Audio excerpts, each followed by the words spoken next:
The problem with it was you were getting lots and lots of reports of drones being seen in various places, many of them unbelievable, as I said. And then the real problem was the Airprox board then write their report, and the wording was, the drone was being flown above 400 feet, or whatever it was, above 400 feet, therefore it was in contravention. And then the Daily Mail would say, the UK Airprox board, the body responsible for investigating Airprox reports, found that the drone was being flown above 400 feet. And actually, there was no evidence.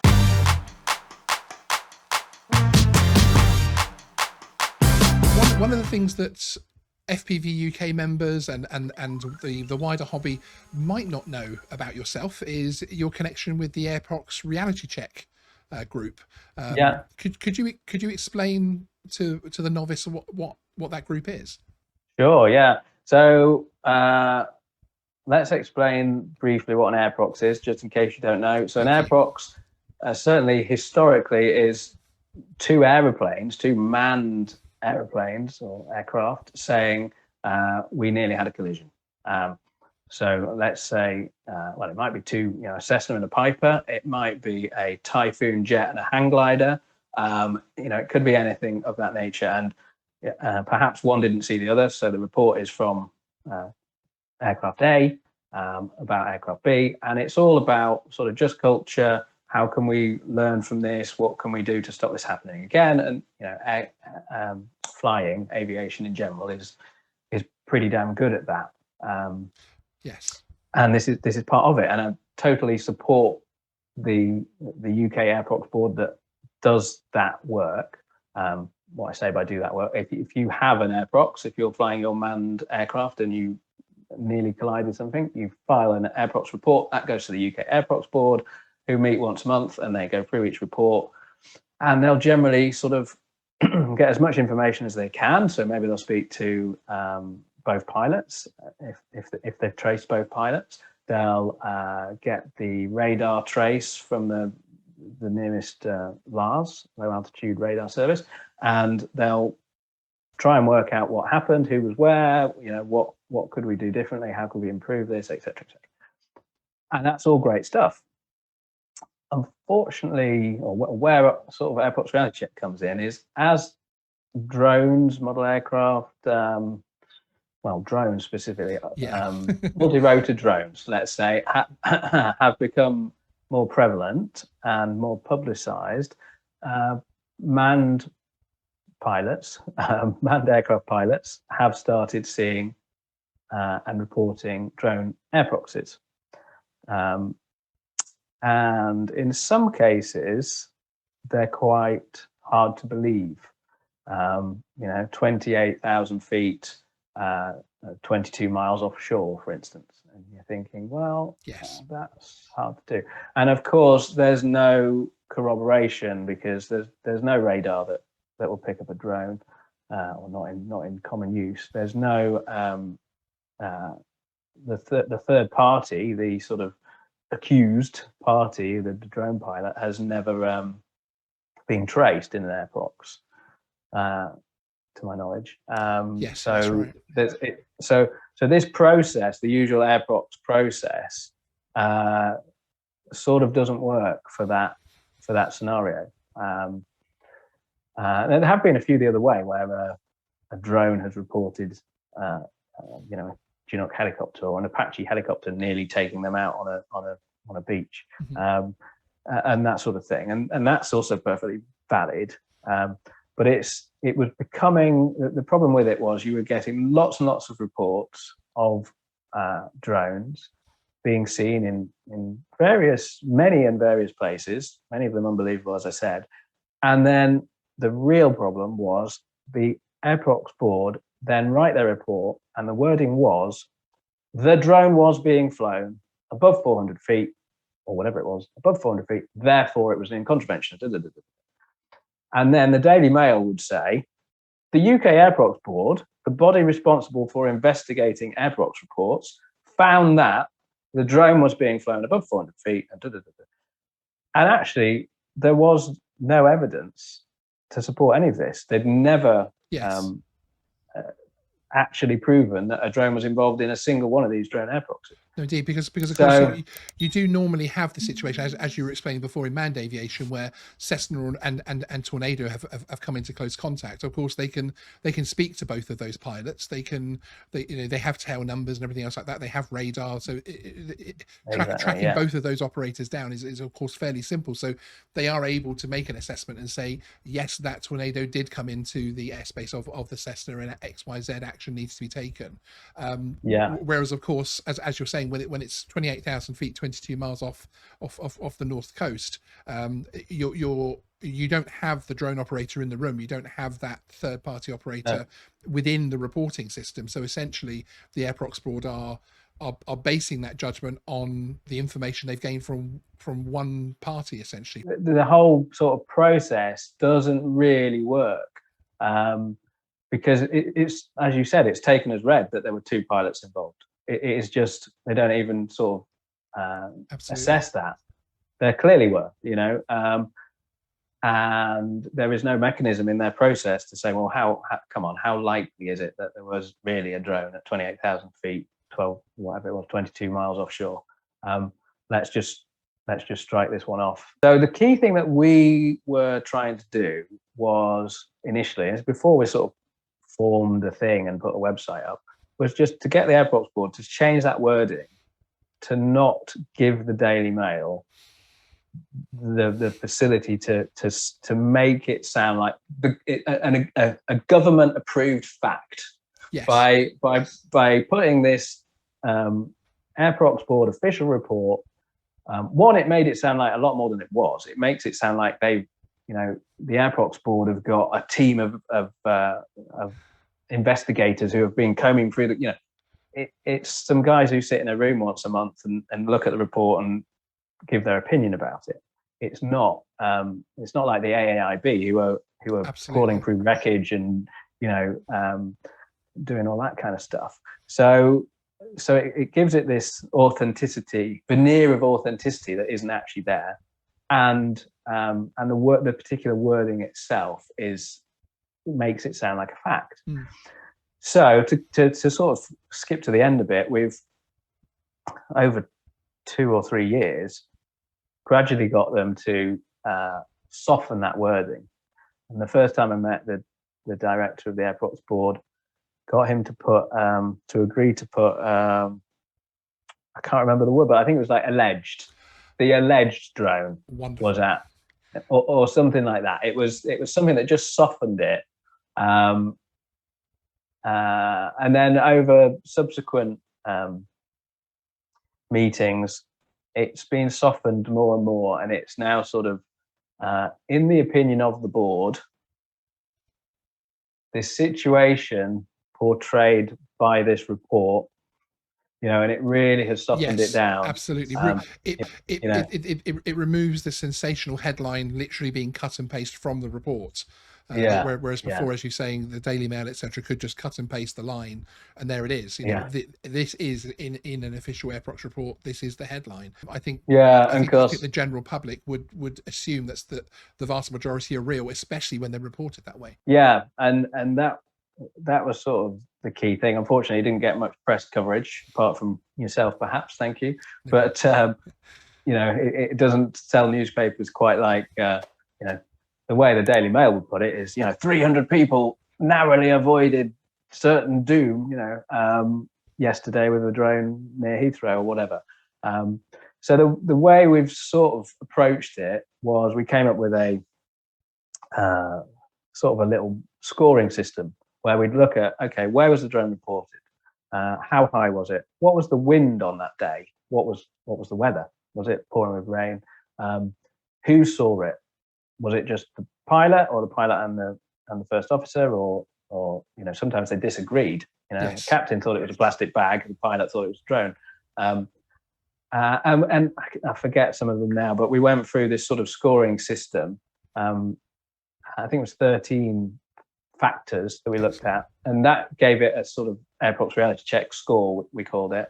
And then we'd go through a bit more than that and sort of write some comments about our views on it, our what seemed likely, and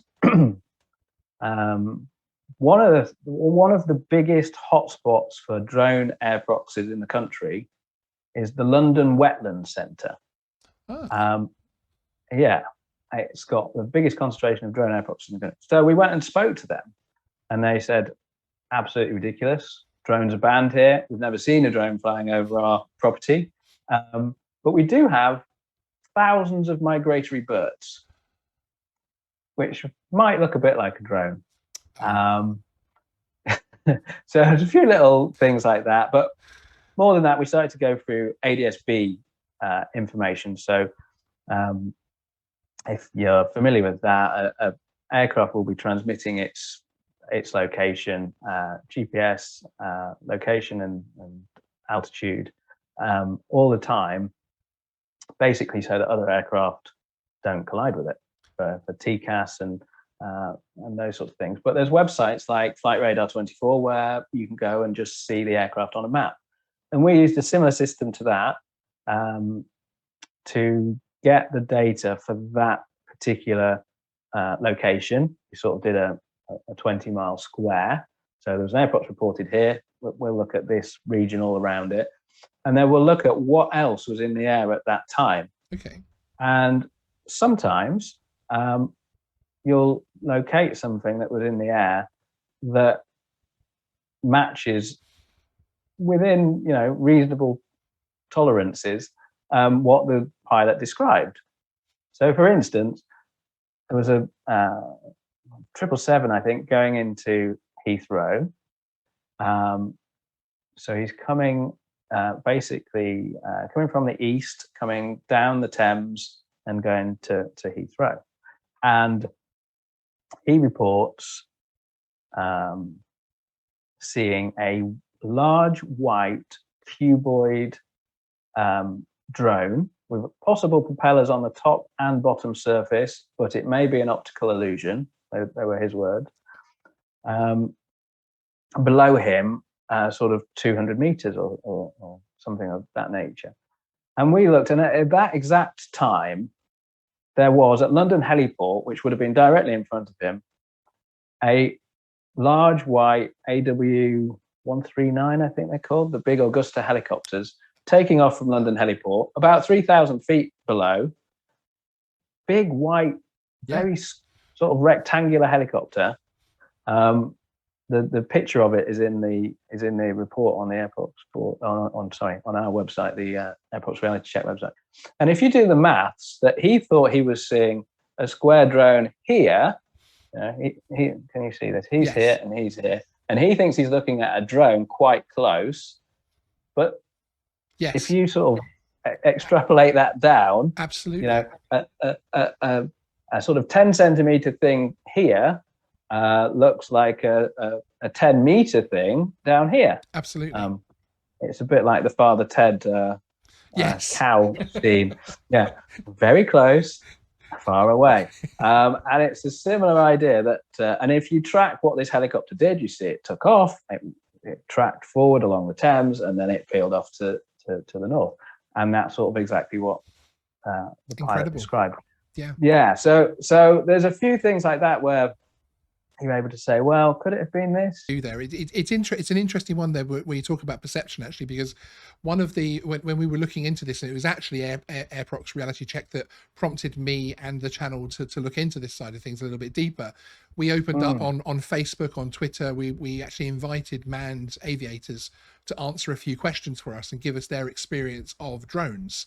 It was really trying to break the wall down, because at that point we had a lot of Daily Mail articles, we had a lot of animosity towards drones, and I felt like someone somewhere was trying to put a wall between us and manned aviation. And in actual fact, so many manned aviators are unmanned pilots, and the other way around. Damn right, and so much of manned aviation, as that video on our channel last year showed, are more than open and are more than welcoming to drones in the airspace. And the more airspace users, the more it keeps it open for everybody. Frankly, it is, manned aviation does not have this, it's ours, go away type of attitude to it, because of course they want free access to it as well. And actually, on a good percentage of them, the perception thing came up, and for both commercial pilots and private pilots reported back to us that actually, yes, they've seen drones, but they actually haven't even reported it because the perception wise, it could have been a larger drone much further away and therefore outside the FRZ. And it is an important differential to make, and it's fantastic that somebody has been out there, frankly, not allowing it to go too far the other way. And the Airprox board do have important work to do. It is a very, very important, especially on the manned aviation side of things. It's absolutely vital work. But it's good that someone else has stepped in and said, okay, we need to change the wording slightly when you don't have both pilots in the room to speak to, and both pilots to even prove there were two pilots, etc. Because we are now starting to see more and more reports coming out where it does say that there was obviously the fairly famous one recently where it was a drone, absolutely confidently, but then a few days later was confirmed to be a plastic bag. And there's been several like that actually, and not just sort of spotting it. There's been reported collisions. Yes, I think the one you mentioned. So there was another one. Toronto airport was closed because of a red drone, and then the airport authority spotted the red helium balloon going across and reopened the airfield. There was recently, like a couple of weeks ago, an Embraer 145 that collided with a drone, but it turned out it was a Mylar balloon. So it's totally understandable. They're going along at an incredible rate of knots, literally, and seeing something out the corner of your eye, which is what it would be, at that speed. That's right. And there is surprisingly stuff up there. I've been flying around at sort of 3,000 feet and seen a plastic bag. Yes. I unfortunately didn't get my camera out in time because that would have been that would have been. I'm talking about manned. No, indeed, and that is, yes, indeed, yes. Just to clarify, Simon was actually. I was not flying a drone. No, he was behind the controls of an actual airplane. Yes, indeed. Yeah, it's a very good one to point out that. So I can just see the Daily Mail headline now. And it is. It's that we did get that feedback a lot as well, as far as identifying it, and a few of the manned pilots, the manned aviation pilots, came back to us and said, actually, we spot a lot of things that we don't know what they are, and they felt that some in the industry were going more along, oh, it's a drone, straight away, rather than necessarily saying, I saw something. Could have been unfortunately this or this. It was, and you're totally right in what you said before. It was really bad sort of 2 years ago, but it was self-fulfilling as well, because if you're a airline pilot and you wake up and watch the news or read your newspaper and you read that there's 300 people almost killed by a drone at Gatwick, then when you do subliminally, I'm not suggesting anybody does it on purpose, but that is in the back of your mind. You're sort of expecting to see a drone. Yes. And confirmation bias, when you do see something, seen a drone. In fact, I got one, maybe it was an Airprox report, and it actually said, we've been expecting to see a drone. It was only a matter of time, and finally we've seen one. And you think, well, you've just sort of confirmed the confirmation bias bit in the beginning. Exactly. You said before about it felt like someone was trying to put a wall up between unmanned and I think that is one journalist who reads the Airprox reports. It's less of a problem now, but 2 years ago, as soon as the Airprox report is released, he would write a piece, worked for the PA or AP, Press Association or whatever, Associated Press, which are two separate things, but it was one of them. And he would go and then sell that to everybody. And it would be slightly tweaked version. If you read it on The Guardian, it'd be very slightly different words to the Telegraph. But if you considered each paragraph, they said the same thing, just in slightly different words. And on the BBC, for instance, it was never credited who that was. Weirdly, it never said the journalist's name, but it was the same article across the whole thing. So I started tweeting him all our reports from the Airprox Reality Check, which I don't think did any good necessarily, but because at the end of the day, that's how he makes his living. If you can write something that then all those newspapers will pay you money to publish, being involved in that process, being involved with some of these bodies and things, is good. I suppose I tend to try to approach bodies like this. So going back to when FPV UK was first formed in 2009, we tried to talk to the CAA about the legislation that was coming in that would ban FPV. Yes. And didn't get very far. So then we formed the association, had members write to their MPs, sort of bashed the door in a bit, and then once we got a seat at the table, we were able to work with them really constructively and get the exemption and et cetera, et cetera. But and it was sort of the same with the Airprox board. We had to make a bit of a noise and ruffle some people's feathers. But once you're sort of through the door and we can have a constructive conversation, then Yes. and then now we can all sort of work quite nicely together. So exactly, and that is the point, because once you're through that door, they find out that you are reasonable, that you're not looking to be some kind of drone vigilante or something. You are looking to just, can we look at this based on the facts, and can we change that wording on those facts? And it's obviously had some kind of impact, because we don't quite get the same headlines, to see some slightly more balanced reporting starting to happen on this side of things, at least. So of course, at the moment we're in the massively reduced aviation phase. Indeed. So we'll have to see what happens when things start to ramp up again.